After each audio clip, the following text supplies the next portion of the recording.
The Bloodline dominate again, and the question has to be asked, are they the best faction of all time? Rhea Ripley joins Judgement Day. What will this do for her career? Going in the right direction, hopefully now. And new women's champion. Flair quits, Ronda Rousey wins. This is Wrestling Bant's back again. And you know what that means. It's time for another review. Let's do this. And I've got to say, heading in to WrestleMania Backlash, the expectation from many of us was this show was going to suck balls. But, like many times before when we thought this as wrestling fans, it delivers. It wasn't a bad show. Okay, it wasn't the best. It didn't have many title matches. It was lacking in that department, lacking in women's matches, which I'm not too bothered about, to be honest with you. They could have thrown a United States title, an Intercontinental match in there. They could have thrown a women's tag team title match in there, but would it have mattered? Would it have stood out? Probably not. I thought every match that was a rematch from Backlash, from WrestleMania on this Backlash show was a lot better than the match they had at WrestleMania. Each one was better. And that's a fact. You cannot deny that. I mean, we kick off the show with an absolute banger of a match. Once again, of course, you know Seth Rollins and Cody Rhodes in the ring together is magic. And it was proven again here today. These two can put on one hell of a match, and there wasn't much that could follow it afterwards. I thought it was the best match of the show. Maybe one or two other matches could stake a claim. But for me, this was a far better match than they had at WrestleMania. And that WrestleMania match was solid and very, very good. It was going to take some beating, but somehow, some way, by hook or by crook, Seth Rollins and Cody Rhodes put on one heck of a opening performance. And it delivered. The right person won the match. Cody goes on looking strong. And you can give Seth Rollins a loss every now and again. He's a made man in professional wrestling. He's one of those guys that he could be challenging for the title next week and you wouldn't bat an eyelid. He's that damn good. This was a good match. Solid performance from both. Right person wins. We move on. Cody gets the win. Where does he go from here? Another feud with one of the top heels in the company would not surprise me. There's one or two you could look at and think, yeah, he could probably feud with them. Title picture, maybe not just yet. It is in his future, undoubtedly. Maybe him winning Money in the Bank is the right way to go. Maybe even they have one more match with Seth Rollins at Hell in a Cell. Why not have a third match? It could work. They could do it. They could tell the story and get it there.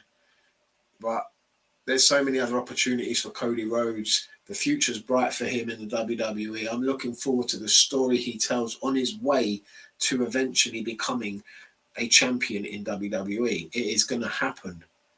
It is written in the stars. I wasn't looking forward to Omos and Bobby Lashley, but like I said, with MVP in his corner, Omos is a different kind of beast. Lashley maybe shouldn't have got the loss here. Maybe they'll go for a third one at Hell in a Cell and give him a win, because I think Lashley should be a legitimate challenger for Roman Reigns at some point this year.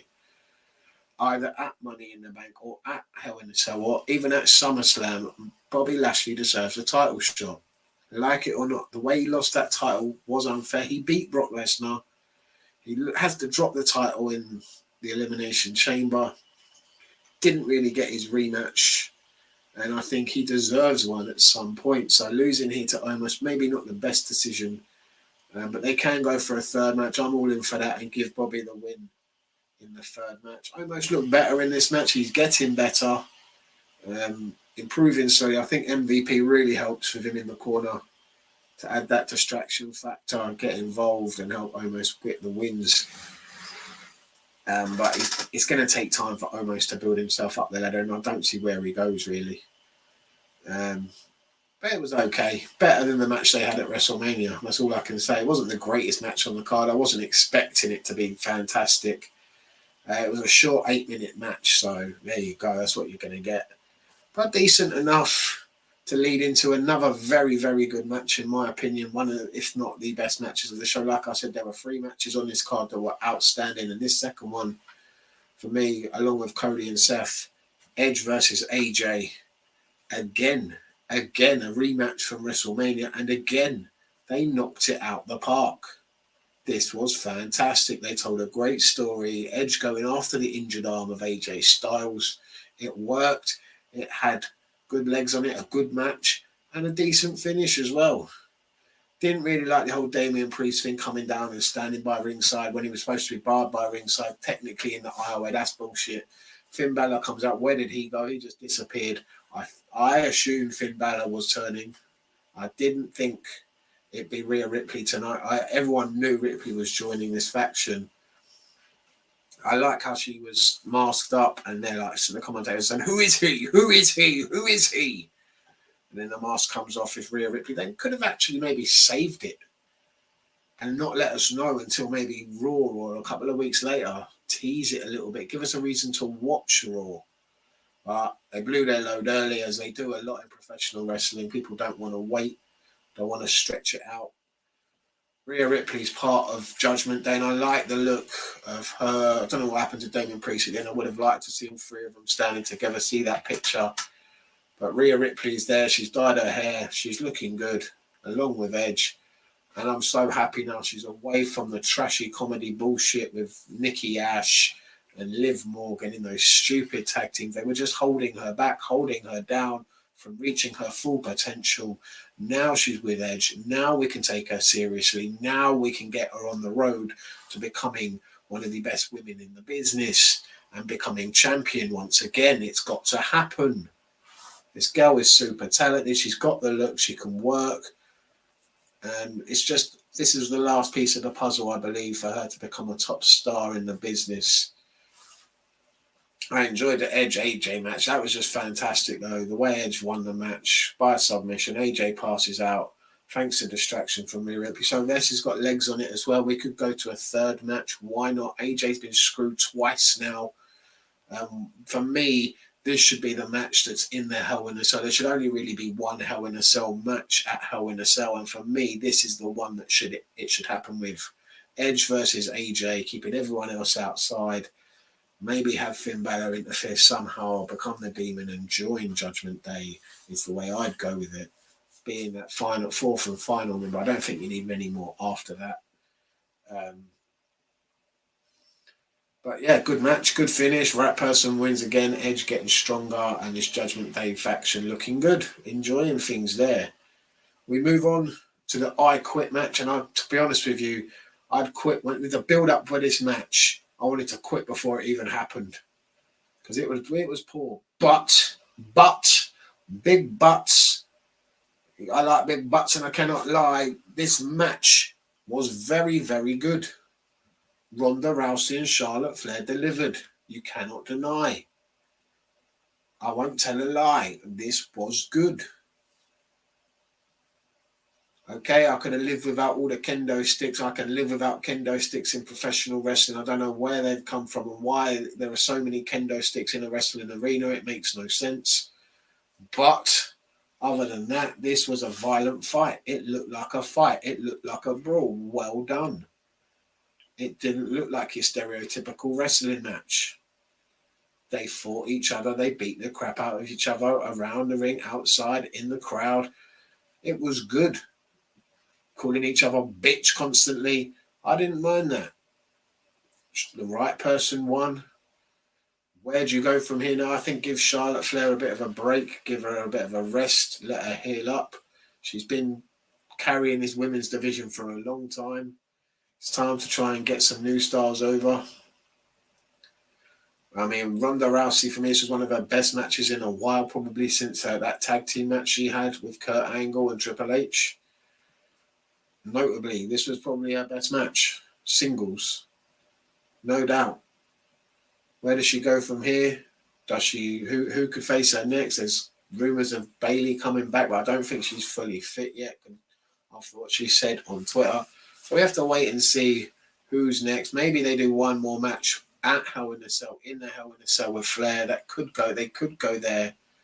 But I say give Flair a rest for a little while and let her come back down the road in a bit. But good, very good match. Like I said, 3 very good matches. This again better than their WrestleMania match. They delivered. The I Quit was very good. And it was well done, the finish. Ronda Rousey trapping her arm in a chair and making her scream, I quit, I quit, I quit. Very, very good. Okay, it wasn't at the level of other one I Quit match. Let's just set the bar. And nothing's ever going to reach Austin Hart, is it really, for I Quit? That is the bar, and no one's ever going to get there. But this was very good. Better than their WrestleMania match. And probably should have main evented the show, in my opinion. This should have been the end with Ronda Rousey beating Charlotte for the title. It was the only title match on the show. It was a world title match. And for me, world titles should be the main event. And to be honest with you, yeah, why not finish it with Ronda Rousey as your champion on the end of the show, at the end of the night? She's a big name. That's the way it should have ended, in my opinion. But we move anyway to the popcorn match, the fridge match, because that's where everybody was, getting popcorn in their fridge, smoking something, because who's watching Madcap Moss versus Baron or Happy Corbin? I mean, the build, no one cares. Madcap Moss is not a babyface. His character is not a baby. He was better as a heel. I don't think they should even split these two up, to be honest with you. Because now they're just doing nothing. They're just spinning circles, spinning plates. They're not doing anything with each other for them. So where do they go from here? Well, Madcap beats Happy, and now what? Now what do we do with them both? They're both going to become... Madcap will be mid-card main eventer. He'll be on main event come next week. Guaranteed. He ain't going nowhere with this gimmick. Happy, same. I don't mind Baron Corbin, to be honest with you. He's actually a decent worker. He's just always been given these shitty comedic gimmicks, and he seems to make the most out of them. He's got heel heat. I mean, I wouldn't mind them making him a bit more serious and actually giving him a bit of a push, but it's never going to happen. It would have happened by now if it was. But, yeah, being stuck in between the main event and the Flair Rousey match, this stood no chance. It wasn't a bad match. It was actually pretty good considering who was in it. Madcap gets the win with a sunset flip. How many people have been winning with sunset flips in the last 20 years? My God. Where did that one come from? Straight out of 1980. The Bloodline versus Drew McIntyre and RK Bro was the main event. The 6-man tag that many people weren't looking forward to after the one match we were looking forward to got changed because of this and into this. But to be honest with you, it delivered. Randy Orton was fantastic in this match. I thought the Usos were brilliant. Roman Reigns, always your tribal chief, head of the table, Universal and World Heavyweight Champion, always going to deliver for you. Put on a clinic. This was a good match, good 6-man tag, but for me, it shouldn't have been the main event. They should have switched places with Rousey and Flair. But it's Roman Reigns, it's Randy Orton, it's Drew McIntyre, Matt Riddle, or Riddle, as he's going by now. Very good match, and you can see where they're going with these feuds. They're dragging out the tag team unification thing. I can see that going until we get to either Money in the Bank or that's the next big stadium show or even SummerSlam. They're going to drag it out and drag it out. We haven't got any other tag teams. So it's just going to be these two for a couple of months, I reckon. These two teams. Feuding, fighting, singles matches, multi-man tag matches. And they're definitely going to do Roman Reigns versus Drew McIntyre at some point. The rumours of Roman leaving are becoming a lot more substantial. How much longer has he got left in him? He's had a great run as this champion. I can see him at least going to the next WrestleMania. After that, who knows? Maybe a part-time deal. Maybe he goes off, makes himself a bigger name, and then comes back. Maybe they keep the championship split, and whoever wins Money in the Bank wins one of the titles, and then they split off again because Fox want their own superstars on their show. They don't want them to see them on USA on Monday Night Raw. So I can see maybe they aren't going to keep these titles together. Maybe they will split it again because they're not making a unified championship yet. He's still carrying around 2 titles. So who knows where they go? Who knows what's next? It's very interesting to see where they go. It was a 6-man tag though. At the end of the day, we're going to see this probably again on SmackDown on Friday. They'll probably do a rematch of it. That's the only problem. Where do they go from here? I'm happy, like, the Bloodline win looked dominant, but I think this could have been a perfect opportunity to give either Randy Orton, Riddle, or Drew McIntyre a win over the Bloodline. But they want to keep them dominant. Are they one of the best factions of all time? No. Are they one of the best factions of the last 20 years? Possibly. You have an argument there, I'd say. The only faction you could put in front of them is probably Evolution. But there haven't been many great factions in the WWE we're talking about here in the last 20 years that you can really take seriously, apart from Evolution. So, why not? Bloodline have been dominating over a year now. 2 for Roman as the champion. He's just been dominant. Been the best thing about. He's been carrying this company on his back. He's been the best thing. He's been the only thing worth watching. Anything to do with him has been gold in this company. The rest has been lackluster. And deservedly so. He's getting all the offers to become a movie star. And who wouldn't want to go off and do that sort of thing? Fair play to the lad. Wish him all the best if that's where he's going. Wouldn't surprise me with his cousin, but that is the big match, isn't it? That's the dream match at WrestleMania. That's what everyone is banking on and hoping for at some point. Roman Reigns versus The Rock. That's the big one that we're all waiting for. But this show was decent. Like I said, low expectations, and they deliver.